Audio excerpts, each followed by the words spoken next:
Welcome to Breakdown. It's Saturday, February 25th. So much is going on in the SEC and the Big Ten, but me, the Arkansas kid, along with the sports savant, we're going to break it down for you. JJ, you ready to break it down? I was born ready, Dad. He was born ready. JJ, we can talk about football. Combine starts Tuesday. Combine does start Tuesday. Everybody's going to be congregating in Indianapolis. Okay. Basketball is heating up right now. Yeah, we're on the precipice of March. The home stretch we're getting ready. Next week will be the home stretch for the conference schedules. The last week, first four in both the Big Ten and the SEC get a two-game bye in their conference tournament. Yeah. Don't know who those teams are going to be, but let's start with basketball. Yeah, why not? SEC. SEC. There's still a lot of games being played right now as we speak, but earlier today, Michigan State Spartans, my Michigan State Spartans, had a 10-point lead on Iowa. And that's the Big Ten, but yes. Okay, that was I meant the Big Ten. Oh, okay. I thought we were going to start with SEC. Sorry, okay, the Big Ten. Well, let's do the Big Ten. Okay. My Michigan State Spartans had a 10-point lead. They did. On Iowa. They had 11-point lead, yeah. Was it 11? With 40 seconds to go? Oh, with 93 seconds, so they had 11-point lead. With 40 seconds to go. Yeah. Who won that game? Well, Michigan State let it go into overtime, and the home team was victorious, unfortunately. Which is Iowa. Unfortunately for Michigan State, Iowa didn't win. The home team. That's a hard one to swallow, JJ. One of the worst losses I've seen in a while. It reminded me of an NCAA tournament game I saw when Northern Iowa came back to beat. Well, no, Texas A&M came back to beat Northern Iowa in 90 seconds when they were down 12. Yeah. But Michigan State is still firmly in, so it's no sweat as for it to get into the dance. And Iowa just up their resume; they're firmly in, also most likely. Yeah. The Big Ten. It's been a while since we talked. Somebody been sleeping in the airport since the last time we talked. Somebody's been driving Arkansas since the last time we talked. Yeah, I'd rather drive to Arkansas than sleep in airports. Well, it is what it is. Okay. And I have not been sleeping in airports, but no, there's a first and a last time for everything, right? Okay. Hopefully you enjoyed yourself. Yeah, Louisiana was fun. Okay. Bordering state of Arkansas. Okay. JJ, last time we were talking about the surprise team in the Big Ten. Yeah. Rutgers. Yeah. Rutgers is way down there now. They were number 2 the last time we met. Now they're like 7th or 8th or whatever. What happened? A lot can change. I mean, at the end of the day, the Big Ten has a lot of similarly capable teams. A lot of not a lot of hierarchy. There's a lot of people on the same playing field, and Rutgers just had a rough week. So who is the surprise team of the Big Ten today as we speak, and sitting in second place, 2 games behind Purdue? Yeah, I mean, Northwestern's in second place. I don't really know. I mean, yeah, they're in second place. 2 games behind Purdue? Are they the surprise team right now to you? I guess. I wouldn't pick them to do much in the tournament, but, I mean, they're in second place. I didn't think that they'd be there, You didn't do much in the Big Ten regular season conference, did you? I don't think anybody did. Yeah. I mean, good for them. It's kind of like that COVID year when Northwestern won the Big Ten West. I don't think anyone. You're talking football. In football, yeah. Okay. I don't think anyone predicted that. But at the end of the day, if you watch them enough, they still look like a Northwestern team, and that's kind of how I feel about their basketball program. Okay. Under Chris Collins. Who's in? Who's out? Who are the bubble teams? What teams do you know? To me, it's Minnesota, Ohio State, and Nebraska. We know they're out. Yeah, they're not gonna be doing anything. Penn State, Wisconsin. Penn State has one of the 10 best players in the country. You want to see you think that they have opportunity to play their way in, but Penn State's in a situation kind of like Michigan where they've had some bad losses. They've had a lot of losses. Same thing with Wisconsin, actually. There's a lot of these teams that have similar profiles. But, they have talent, and that they just haven't realized it. And, they can beat pretty good teams on any given day. Michigan, they're vying for. I mean, 3 games left for them. They could still get one of those 2-game bye in their tournament. Yeah, in the conference tournament, but they lost by 20-something to Arizona State. I mean, they have some bad out-of-conference losses. They lost at home to Central Michigan University. That's like a quad 4 loss. I'm pretty sure it's a quad 4 loss. Guess where Arizona State beat today? Arizona. Okay, so that's not a bad. They lost loss. by like 30. So Michigan, they already have 12 losses. They're getting Jet Howard back. Hopefully, they're playing the best basketball at the right time. So they have an opportunity to play themselves on the right side of the bubble. But I would still say at this moment in time, they're on the outside looking in. Really? What would you say? I think they're probably in personally right now. Okay. But they play tomorrow. I can't remember who they play, but they got to win the game they're supposed to win to be there. In my mind, is Rutgers firmly in? They're 9-8 in the Big Ten, and they're 17-11 total. Purdue and Indiana are the only teams I think are like firmly in. Michigan State? They just lost to Iowa. I mean, I don't know. I mean, Michigan State. Yeah. I mean, I don't know. Their Big Ten record is not that great right now. The Big Ten in but general. they played a tough schedule. Yeah. They played a tough schedule. So you're saying Purdue and Indiana, the only one from Northwestern has to be firmly in. They're not as firmly in as Indiana. They're going to get seeded lower. I mean, I know Indiana lost to Michigan State recently, but Northwestern beat Michigan State. That's true. But Indiana still has a better profile. Okay. But I would have to say Northwestern is firmly in. Indiana's firmly in as well. Maryland should be firmly in. I don't know. We're getting close to the home stretch, and we will know. JJ, a couple of weeks ago, I was saying Purdue was the best team in the country. Yeah, they were looking like it a couple weeks ago too. Now, not so much. Okay. Anything JJ, let's talk really quickly about basketball recruits. Okay. Minnesota, tied for last place in the Big Ten. Recruiting. They just lost a big recruit guy. That doesn't help. Dennis Evans, I think he's a 7'1" center. He decommitted, elite shot blocker. He was a top 12 player in the country, I believe, something like that. He was way up there. That hurts a lot. How safe is Minnesota's coach, given the losing recruits like that? It's a tough job. I don't think he's particularly safe. Their last coach, Richard Pitino, got fired, pretty famously and so badly that his dad was like, I'm gonna boycott the entire conference. But I think Minnesota's a really tough job.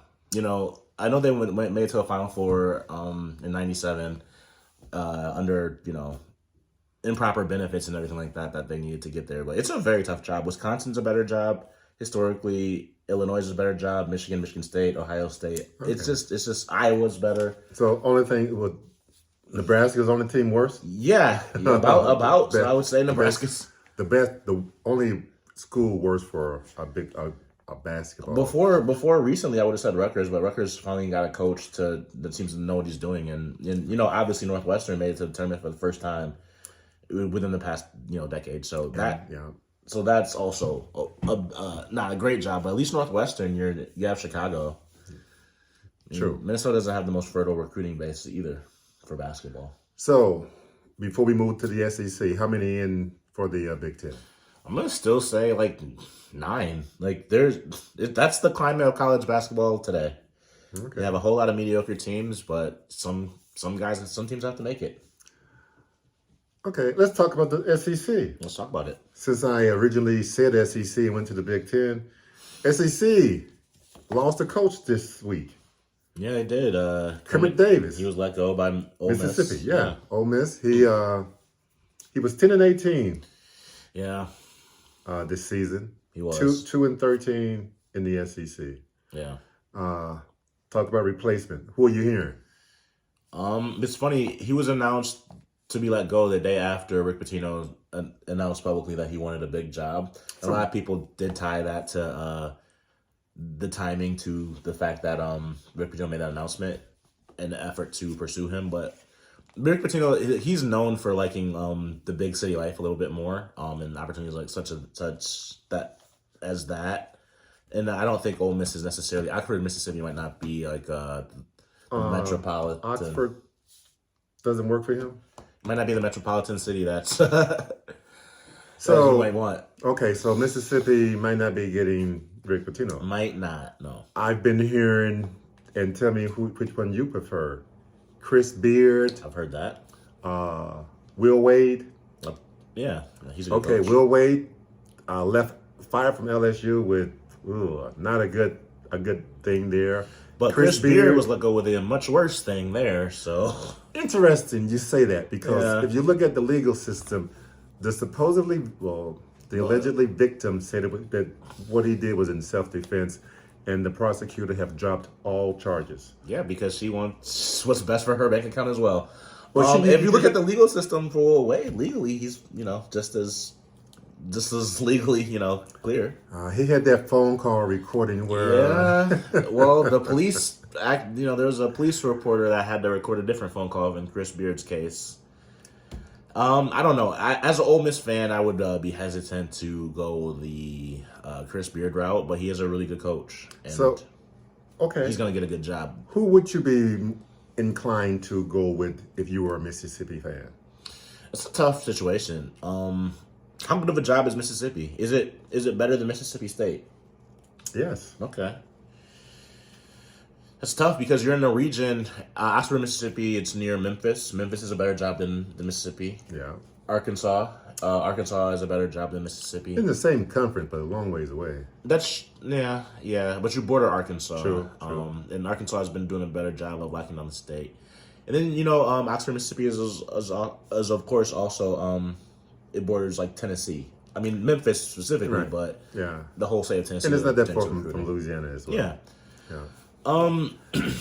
If I was a Ole Miss fan, I don't know who I would want to go. I mean, after honestly, like Will Wade would be as good a target as any, but like that's the type of person I would want to target. I wouldn't want to target like a Richard Pitino who's had some success at New Mexico this year, but hasn't like sustained success. Okay. I'll say between Will Wade and Chris Beard, I think both of them are good coaches. Yeah, both of them are good I actually coaches. think Chris Beard is a better coach. Yeah. I don't know. If I were Mississippi, I might go there. JJ. Yeah. Big Ten. Last time you and I talked, Kentucky was a bubble team. In the SEC. I'm sorry, I said Big Ten again. Yeah. In the SEC. Talk about Kentucky now. Yeah, so their point guard Severe Wheeler has gotten hurt and he hasn't been playing, and that has been conducive to Kentucky because they're playing a lineup that opens up the lane a little bit more for Oscar Schwebe. They have two shooters. When CJ Frederick is healthy, they roll out CJ Frederick and Antonio Reeves, two snipers, Deadeye snipers from three, and they can both get to the hole because of their ability. Because you have to respect their 3-point shooting that opens up their ability to take it to the rim. I think they're just playing a lineup that's more balanced now, and I think that the lineup that they're playing is why you're seeing like the success. So is John Calipari coaching better now than he was 2 weeks ago? He's been forced to because of injury. He's been forced to coach better. Yeah, Interesting. Yeah. How good is Kentucky when they're shooting on all cylinders? They got 4 McDonald's All-Americans on their team. Yeah. If they gel, how much damage can they do in the NCAA tournament? I don't like them to go that far. I think they're decent, but I don't think that they're like spectacular right now. Okay. They killed Auburn. This game, today. Yeah. But at the end of the day, they have a very Casey Wallace is their point guard now with Severe Wheeler out, and he's very inexperienced. And he's also not. He has deficiencies. he can get to the rim really well, but he can fall in love with his jumper, and he's not a good enough shooter sometimes to fall in love with his shot. He doesn't have the court vision. He's not a natural point guard the way Severe Wheeler is, but he's also not 5'9" or 5'8". So he. I mean, I think they're more capable in a lot of different ways, but I like to base like my belief in the team based on their guard play, and I don't believe in their guard play currently as it states. How long is Wheeler going to be out? Severe Wheeler? It's a good question. I don't know. I mean, John Calipari doesn't really answer like questions like that, and you just kind of have to eyeball it. Like back a week ago, you'd see him on the sidelines, and he would be like limping a little bit. Now you see him, he's not limping. So I mean, I'm not a doctor, but he looks like maybe he's progressing. No one said it's an end of the year thing or he's gonna be out for the season. So, but there also isn't a timetable, and we're getting down to the wire. Okay. Well, JJ, obviously SEC best team, Alabama. Absolutely. Unfortunately, Arkansas found that out today. Obviously, Big Ten best team, Purdue. Those are two 1 seeds, yes. Okay, and maybe they might meet in the NCAA tournament. However, let me just ask you this hypothetical question. Yeah. Who's the second best team? Not who's the best rated team, but who's the second best NCAA ready team in the SEC and the second best NCAA ready team in the Big Ten? And if those two teams were to meet, who would you favor? Yeah, that's a good question. Tennessee's an incomplete team. They're a very good defense, but like their offense, is problematic to say the least. Yes, agreed. Arkansas has been up and down. They've been struggling with injuries and consistency, and like they have freshmen and stuff. They have a lot of talent, but they haven't actually put it all together. Agreed. A lot. Kentucky, I think Kentucky. I like Kentucky. I don't know if I want to go so far as to say that they're second in the conference. I'm not a believer in Texas A&M. They just lost to Mississippi State today. Well, right now they're third. They ranked third in the conference. I think I would have to go with Kentucky, but I haven't seen it yet. I have to see it.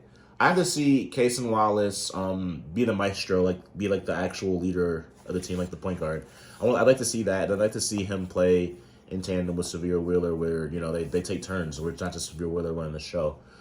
I think that they have the capacity to be the second best team in the SEC, but okay. I don't know.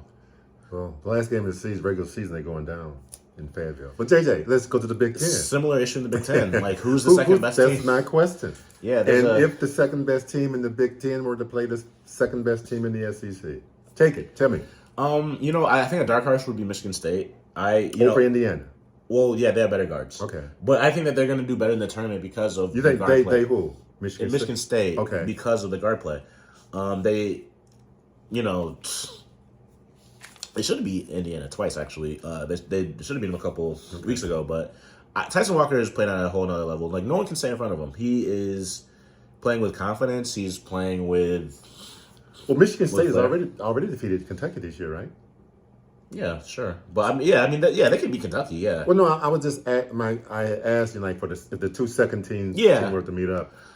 If they played again today or in 2 weeks. But it's hard to... I don't know if Michigan State... It's hard to put them... I don't know. Between Maryland, Indiana, Michigan State, and Illinois. Illinois has a lot of talent, too. You left out Northwestern. I did not leave out Northwestern. I think there's a lot of teams that have a lot of talent that could, give a lot of teams a run for the money. But I think I will go with Michigan State just because of the way that Tyson Walker is... over Kentucky and over... Illinois and Maryland. I think I just think that the way that they're playing off each other is they're in sync for the first time in a while. JJ, Dad, tell me why Vanderbilt is not getting any pub. They're 5-1 in their last 6 games with win over Tennessee and Auburn. Yeah, Vanderbilt has been impressive. Unfortunately, the beginning of the year matters as well. Sure. I think their overall record is pretty poor. Yeah, the overall record is pretty poor. I think it's poor. less than 500. Jerry Stackhouse, I think he's saved his job, but I'm not sure if they're gonna. I don't think that they're gonna. They're not on the bubble. Okay. They're not gonna make the tournament. Well, JJ, we kind of broke it down.